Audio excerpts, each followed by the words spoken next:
भारतीय रेलवे का नेटवर्क दुनिया के सबसे बड़े रेल नेटवर्क में शुमार है, जहां रोजाना हजारों की तादाद में ट्रेनें चलती हैं और इनमें लाखों की तादाद में यात्री सफर करते हैं। यात्रा के दौरान कई लोगों को खाने पीने के सामान से संबंधित परेशानियों का सामना भी करना पड़ता है।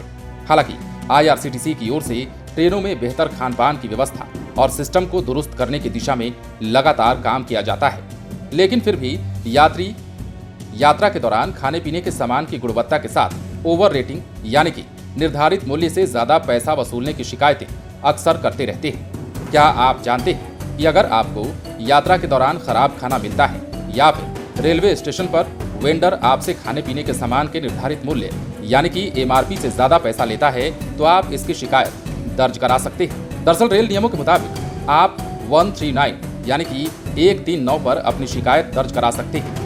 139 का इस्तेमाल कई लोग कई कारणों से करते हैं, लेकिन वो शायद ये नहीं जानते कि इसी नंबर पर आप अपनी शिकायत भी खाने पीने से रिलेटेड सामानों के दाम को लेकर दर्ज करा सकते हैं। इसके लिए आपको अपने मोबाइल फोन से 139 डायल करना होगा और इसके बाद आपको 139 से बताए जा रहे निर्धारित स्टेप को फॉलो करना होगा। भारतीय रेलवे की IVRS यानी इंटरैक्टिव वॉइस रिस्पांस सिस्टम पर आधारित 139 पर डायल कर अलग अलग भाषाओं में सूचना दी जाती है, जिसमें सुरक्षा सहायता, चिकित्सा सहायता अथवा दुर्घटना सहायता के लिए 1 दबाना होता है। इसी प्रकार रेल संबंधित पूछताछ के लिए 2, खान पान के लिए 3, सामान्य शिकायत के लिए 4, भ्रष्टाचार से जुड़ी शिकायत के लिए 5, पार्सल और माल भाड़े से संबंधित पूछताछ के लिए 6 दबाना होता है।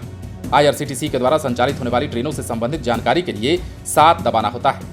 इसके अलावा अपनी दर्ज शिकायत का ताजा स्टेटस जानने के लिए 9 और ग्राहक सेवा प्रतिनिधि से बात करने के लिए स्टार दबाकर अन्य जानकारी प्राप्त की जा सकती है। बता दें कि अगर आपको चलती ट्रेन में सफर के दौरान इस तरह की शिकायत दर्ज करानी है तो आपको अपना सीट नंबर और PNR नंबर भी बताना पड़ सकता है। साथ ही अगर आप किसी स्टेशन के प्लेटफॉर्म पर मौजूद हैं और वहां पर स्थित खान पान की दुकानों से आपको खराब सामग्री मिलती है या फिर किसी सामग्री का निर्धारित मूल्य से ज्यादा कीमत वसूल लिया जाता है, तो आप 139 पर डायल करके शिकायत दर्ज करा सकते हैं। इसके अलावा रेल मदद ऐप के माध्यम से भी अपनी शिकायत को दर्ज करा सकते हैं। आपको उस स्टेशन के प्लेटफॉर्म पर स्थित खान पान के स्टॉल या फिर वेंडर से संबंधित जानकारी रेलवे को साझा करनी पड़ती है।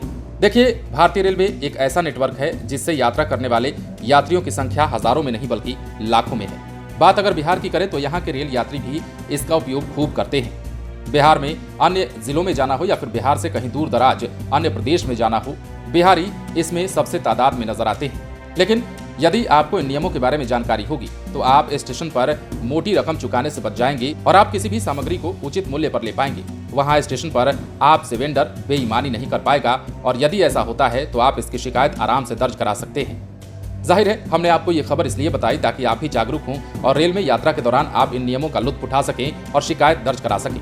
बने रहें लाइव सिटीज के साथ। यदि अब तक आपने हमारे चैनल को सब्सक्राइब नहीं किया है तो सब्सक्राइब कर लीजिए ताकि हम आपको खबरों से अपडेट रख सकें।